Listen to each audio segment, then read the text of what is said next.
এটা হচ্ছে সেই গাজীপুরের সাফারি পার্কে অ্যাকোরিয়াম, যার মধ্যে মানুষ নাকি টাকা দিয়ে এইগুলা দেখে। টিকিট কেটে ঢুকছি, ভাবছি জানি কত কিছুই না দেখবো।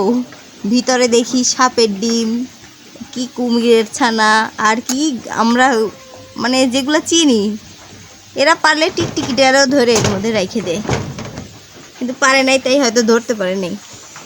ভিতরে ঢুকে আফসোস হয়েছে যে এই দেখতে আইছি এক একটা মাছ সেগুলা সাজায় রাখছে, তা আবার মৃত, জীবিত কিছুই নাই, সব মৃত।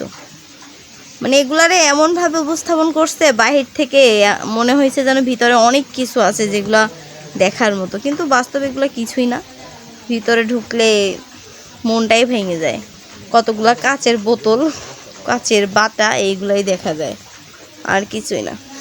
আমরা তো অনেকক্ষণ হাসি ঠাট্টা করলাম এই নিয়ে, তারপরে বেরোবো, এখন চলে যাব। মানে ভালোই লাগে না কিছুই, ভাবছি আর ঢুকবো না এইসব জায়গায়।